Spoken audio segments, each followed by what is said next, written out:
You're listening to the Veterinary Innovation Podcast.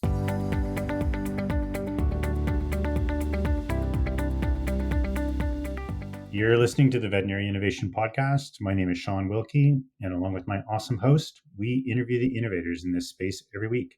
Please kick us off, Ivan. Hey, I'm Ivan Zhang, and I'm excited to reintroduce you to Yale Zhang. Yale has a background in medical devices, having founded five companies with one exit. He has built or collaborated on numerous affordable medical devices, including a pulse oximeter adapter that plugs into computers, ultra affordable blood pressure monitor, and ultrasounds that connect directly to a mobile phone for use in low income countries such as Iraq, Ghana, and Guatemala. His most recent company, Seismi.co, builds product for livestock and pet monitoring and is funded by X, the number one hardware Internet of Things investor. Yell, welcome to the show. Thank you for finding the time. Thank you for having me again.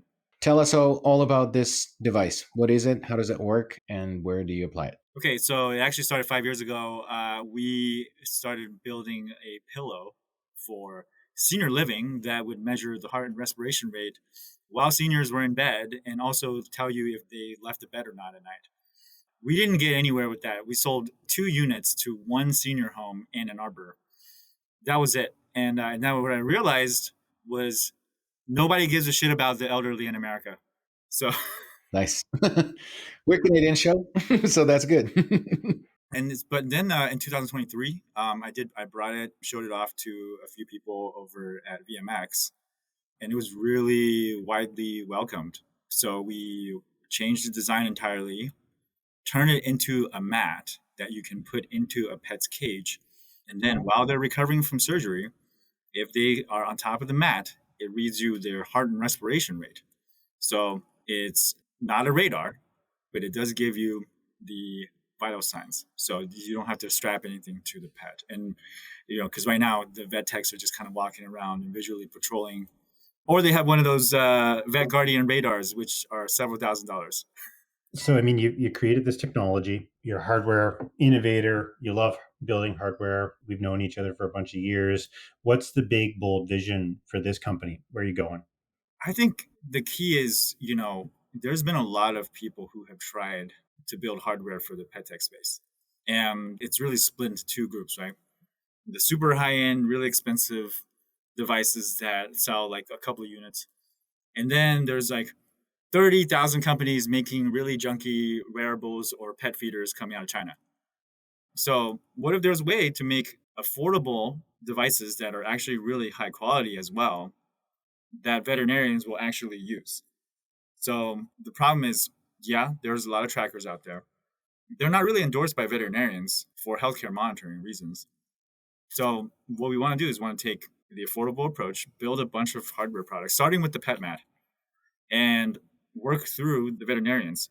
Now, as you know, other companies have tried in this space and they've all kind of failed. And that's because it was just too expensive or it was too hard to use. So the real innovation here is it's got to fit into their workflow. It's got to be affordable. I love that. And it sounds like people give a shit more about pets than seniors So, because you got more traction on that. So I like that. Immediately, I started thinking, is it applicable in surgery? Can you have it as a mat for, during the procedure? I guess you have other monitors on the pet. Recovery is probably the best, but that's just interesting. Have you thought about application like that? Well, we're under conversations with a couple of really big manufacturers of other equipment that go into pet hospitals. And they have all told us that it would be great to integrate with whatever devices they have, whether it's an exam table, cage, one of those gurneys. So we're open to ideas on where to apply. But right now, we are undergoing clinical trials at Kansas State University with Dr. Nathaniel Capaldo, who is a professor of anesthesiology. So he's able to enroll some of the pets that are undergoing surgery at their teaching hospital to test it during surgical recovery. So surgical recovery is the first use case. That's awesome. So you've got lots of interest. The concept of affordable monitoring that makes sense in every hospital makes a ton of sense to me as well. The struggle with any new innovation is product market fit and adoption. So how do you plan to address those two things? How do you plan to get this in people's hands and then have people use it and find value in it? Well, so I would say a lot of problems that I've personally encountered in the past, even with products that I've made, was that they came to the market too prematurely. So, number one, for the adoption issue, we really want to make sure that it's dead simple. So, right now, you just roll out the mat, put it into the cage, you plug in the display unit, which has a bracket that hangs onto the gate of the cage, and you plug that in. And then in 5 seconds, it's already working. If you want to connect it to the internet, you can set it up to do that. That also takes 20, 30 seconds to do. So it makes it super easy to use. You don't have to have a subscription if you're just using the display to see the vital signs. So those all make it super easy to use. It's as easy as slicing bread. Okay.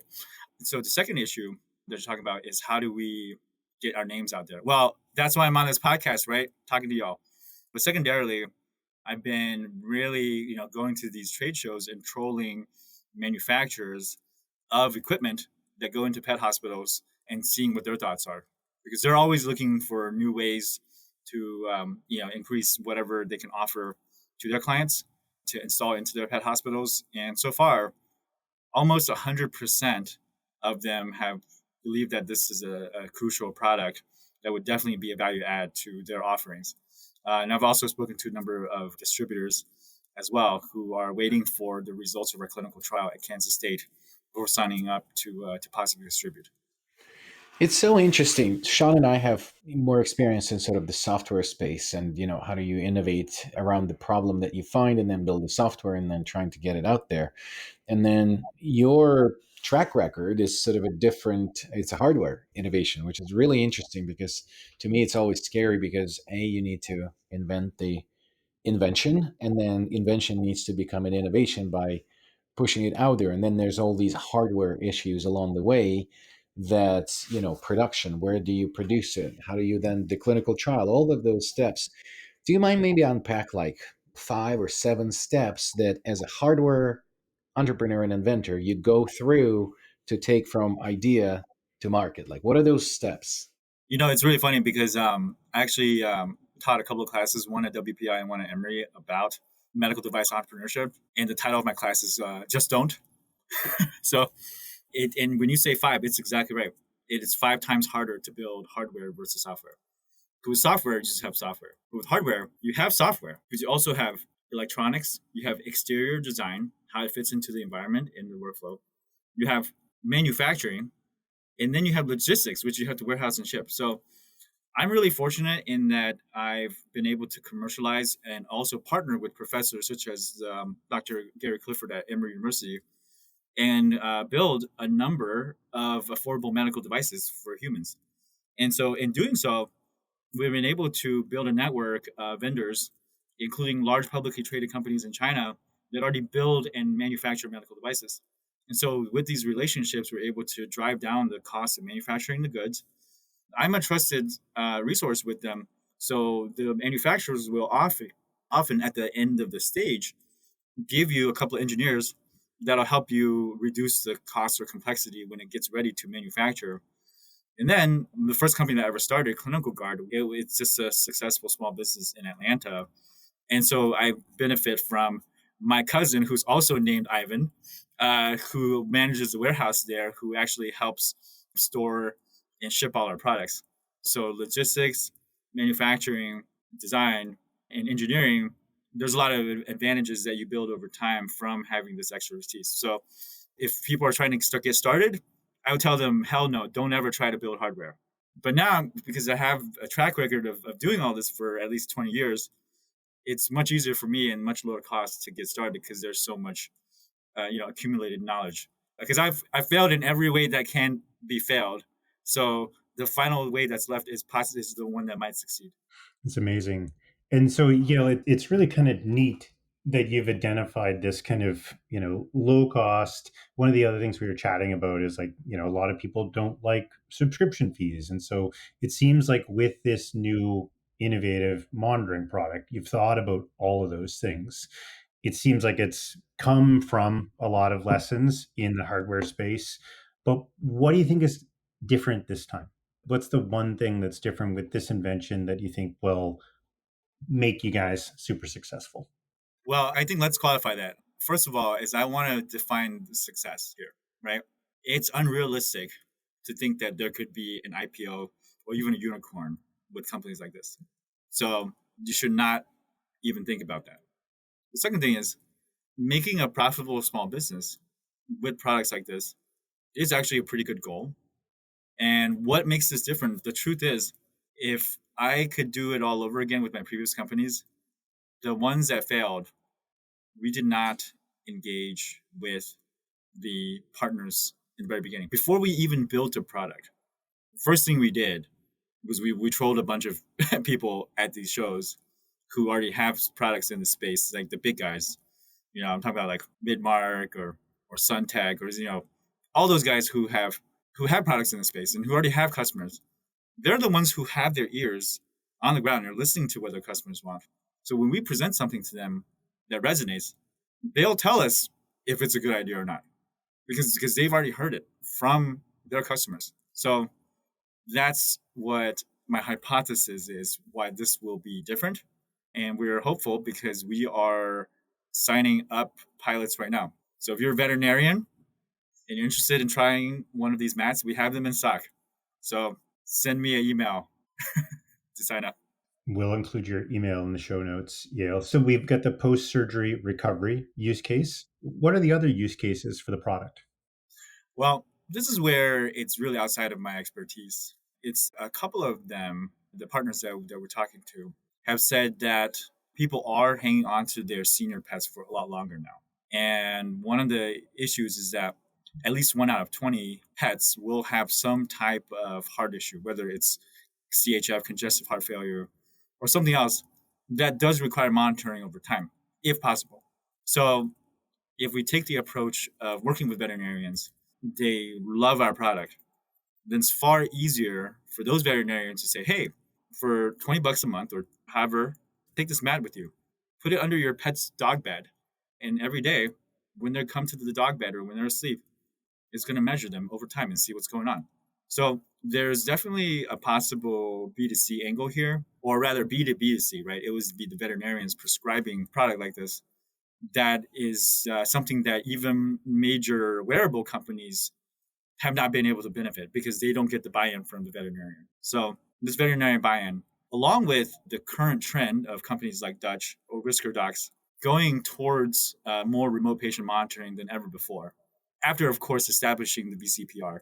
So being able to, from the perspective of the veterinarian, say, hey, this is the device that you can use to continue to monitor your senior pet while you're home, so you can know how they're doing over time. Maybe they're even getting better, or at least their condition is stabilizing. I was wondering if you tested it on cats, because cats are the trickiest ones to measure the heart rate in the hospital because they're always freaking out. So, if that could be sensitive enough for a cat to get the resting heart rate at home, I think a lot of these heart conditions would be interesting to monitor. Is that something you endeavored?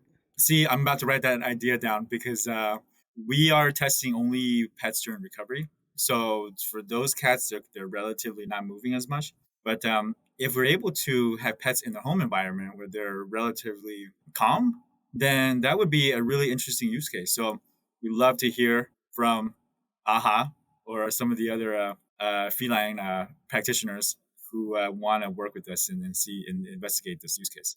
Yeah, you might want to talk to cardiologists because it's always a problem with the cats when you get them in the hospital. There's always, heart rate through the roof. And is it tachycardia, or is it because they're just so nervous after the car ride and everything else? And that's one of those use cases where the rental, from the veterinarian to continue monitoring at home might make actually complete sense. And maybe even the cat bed pre-made with it that they can purchase in there, from through a vet, like a device. Man, putting into the cat bed. All right, well, you know what? You just heard it first from Ivan, so I guess I'm gonna have to give them some stock when we launch that product. There you go. Yeah. No, just give me that one of those senior pillows because I need my heart right now. Oh, I have those in stock right now. There you go. Yeah, exactly. They're buy one get one free, Ivan. Those ones. It's really fascinating, and I like the idea. Ivan, come here if you want Ivan's ideas. Come to be a guest on our show. But I like the idea because cats are like the big trend right now. They're growing quicker than dogs, and they're a little bit fickle. I live with a cat. You get to meet her, Ivan, tomorrow night. I think you're spending the night with us. So Yeah. And nobody wants to bring cats to the hospital. yeah, because they don't like the drive. Yeah, it's really, really interesting, isn't it? So, Yale, what's next? So, besides the innovation when it comes to felines, what's the next 6 months, next year look like for Seismi? Well, so we are currently undergoing clinical trials at Kansas State University, and I'm going to have to tell you the results are great. So I thought we would get like plus or minus 5% difference compared to an EKG connected to the same dogs or cats. We are getting plus or minus 1% in terms of accuracy, which is incredible, which is a testament to our algorithm team and their ability to use the sensor array to help determine the heart and respiration rate. So once we prove that, then we'd love to get it in front of some pilot sites. Specifically, there's a few vets that have expressed interest in deploying it at their practices to use, and we have the devices in stock if they're ready to use it right now. And so after that, we also simultaneously have another product line which is outside the scope of the veterinary innovation podcast because it's mostly dogs and cats. We do have a livestock product that is used for monitoring bovine respiratory disease, and we are executing on a phase one STTR grant from the USDA. And so we look forward to gathering good results from that and be able to also have a separate product line for livestock. That's awesome. Well, yeah, if we could be one of our hospitals can try this out, it sounds pretty cool because we run all urgent care and we're actually thinking of going overnight for monitoring postoperative cases and leaving technicians to do that. So that might be something that we can pilot for you if you're interested. So, but the time runs out, and that's awesome to see you again. I love seeing entrepreneurs that are serial innovators, and we always ask two questions, just like last time. The first question that we ask: is there a book, YouTube video, TED Talk, or something that interested you that you would like to share with our audience? Yeah, absolutely. One book that's really I really love is called Chip Wars, and it's Chip Wars: The Fight for the World's Most Critical Technology, and it talks about how it's actually because of unfortunately racism that that Taiwan has a chip advantage because Morris Chang, the founder of TSMC, was going trying to be president of Texas Instruments, and then instead they wouldn't allow him to do that, and so he was very upset and went to Taiwan and built the whole company over there instead. Wow. Sounds like quite the book. And then the last question, Yale, before we let you go, is another innovator in our space that you think we should have on the show. I'm a really big fan of Dr. Michael Tokiwa. He runs Precision Veterinary Care in Skillman, New Jersey. He's a really big fan of the podcast and also simultaneously a fan of what we're trying to do as well. But he's always extremely early adopter in terms of technology and methods in his practice. Thank you so much for listening to the Veterinary Innovation Podcast. If you want to hear about our new episodes, please follow us on any social media channel. Also, you can check out our website at veterinaryinnovationpodcast.com. See you next week.